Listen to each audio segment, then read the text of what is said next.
قبل ما نبدأ حلقة النهاردة ما تنسوش تصلوا على النبي وتشتركوا في القناة وتفعلوا الجرس علشان يوصلكم كل جديد. بيبدأ مسلسلنا مع شينجي وبيكون داخل بيته في وقت متأخر، وبيدخل غرفة وبيكون فيها بنت نايمة، فبيحاول انه يخنقها ويموتها، بس البنت دي بتقاومه وبتبعده عنها وبتشغل النور وبتزعق له، وبنعرف ان دي تبقى مراته اسمها لان، وبتقول له انها عارفة انه بيكرهها وبيحب اختها ومش قادر ينساها طول السنتين اللي كانوا متجوزين فيهم، لكنها بتقول له ان ده مش ذنبها وان هي مش عايزة تجبره على حياة هو مش عايزها، مع ان هي بتحبه وما تقدرش تبعد عنه. فبيقرب منها شينجي وبيخنقها وبيقول لها ما تفتحش مواضيع تعصبه لانها مش قد عصبيته، بس بيكمل كلامه وبيقول لها ان لولاها كان زمانه متجوزها، بس هي كان ليها راي تاني عن طريق خطتها الشيطانيه اللي اجبرته انه يتجوزها. فبتقول له لان ان هي ما عملتش اي حاجه من اللي هو بيقول عليها دي، بس هو مش بيبقى مصدقها. وبنعرف ان شينجي ولان صحاب من ايام الطفوله، وكانت لان بتحبه جدا، لكنه كان بيحب اختها واللي اسمها يو، واللي بالمناسبه بتكون اختها من الوالد بس.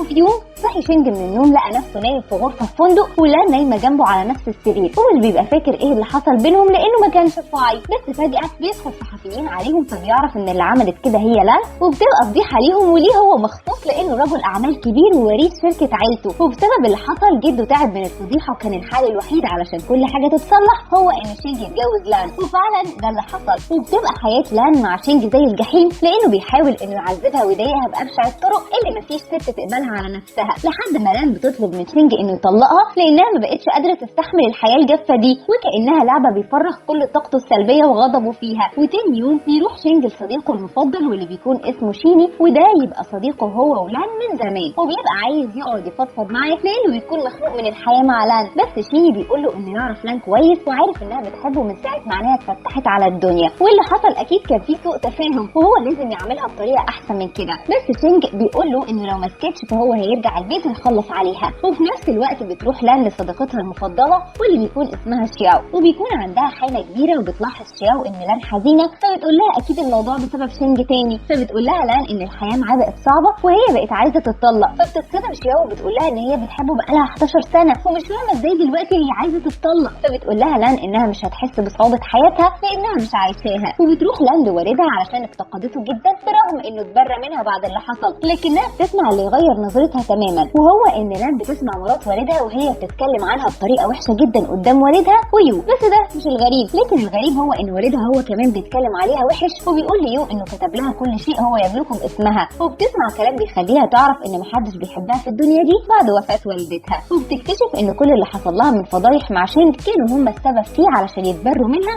وتتحرم من اسهمها في الشركه اللي والدتها كتبتهم باسمها قبل ما تموت، وبيكونوا فعلا عملوا اللي هم عايزينه. فبتمشي لان وهي مصدومه وبتمشي في الشارع مش مصدقه اللي هي سمعته، وبتلاقي رجليها بتوديها لاعلى مبنى قريب منها وبتكون عايزه تنط وتخلص على نفسها، لكن قبل ما تعمل كده بتلاقي شينجي بيتصل بيها وبيقول لها انه عايز يقابلها علشان يتطلقوا، بس هي بتقول له ان هي كانت عايزه كده فعلا لكنها مش موافقه، وهي عمرها ما هتعمل كده علشان ما تخليهوش يتجوز يو ويرتاح، وبتقفل في وشه وبتتراجع عن انها تخلص على نفسها، وبتتصل يو بشينجي وبتقول له انها عايزه تقابله علشان عيد ميلادها وهي عايزه تحتفل معاه. ولما المكالمه بتخلص بتبعت يو للان رساله وبتقول لها فيها ان هي هتقابل جوزها، وبتبعت لها عنوان المكان اللي هيبقوا فيه، وفعلا بتروح لان للمكان ده بالليل، وهناك بتكون يو قاعده مع شينجي وكانهم في موعد غرامي، فبتمسك لان كوبايه عصير وبتشرب منها، وبتقول يو ان جوزها شينجي هو اللي دفع فلوس الاكل ده ومن حقها انها تضيع فلوس جوزها براحتها. وفجاه بتطلق لان العصير على يو، فبيقوم شينجي وبيتعصب وبيطلب من لان انها تتاسف ليو، بس هي بتقول له انها مش هتعمل كده، فبياخدها شينجي وبيمشي علشان يعاقبها، وبتكون يو عملت اللي هي عايزاه. وفي طريق رجوع شينجي ولان للبيت بيجي اتصال لشينجي وبيكون من والدة يو بتقول له ان يو فقدت الوعي واتنقلت للمستشفى بسبب الكلام اللي سمعته من لان، فبيقول لهم انه هيجي لهم فورا، بس لان بتكون عارفه ان دي كلها تمثيليه وبتتمنى ان يو تموت بجد، فبيتعصب شينجي وبيوقف العربيه وبينزل لان في نص الشارع والجو برد وبيمشي. ولما بيروح المستشفى بيلاقي يو فاقده الوعي فعلا واهلها خايفين عليها وبيتاسف لهم على اللي حصل. وتاني يوم بتحس لان انها مريضه فبتروح تكشف وبتعرف انها حامل في توأم، ومش بتبقى عارفه ازاي هتقول لشينجي الخبر ده خصوصا انه مش بيحبها، فبتقرر انها تحاول تخليه يحبها، فبترجع البيت وبتطبخ له كل الاكل اللي هو بيحبه، وبتتصل بيه وبتقول له انها عايزاه يرجع يتغدى معاها علشان عايزه تقول له على خبر حلو، بس هو بيقول لها انه مش هيتحرك من المستشفى الا لما يدفق وتبقى بصحه احسن، فبتتعصب لان وبتقول له ان هو لو ما رجعش البيت هتروح ليو وتفصل عنها كل الاجهزه وتموتها له، فبيضطر شينجي انه يرجع لكنه بيتعامل مع لان بكل قسوه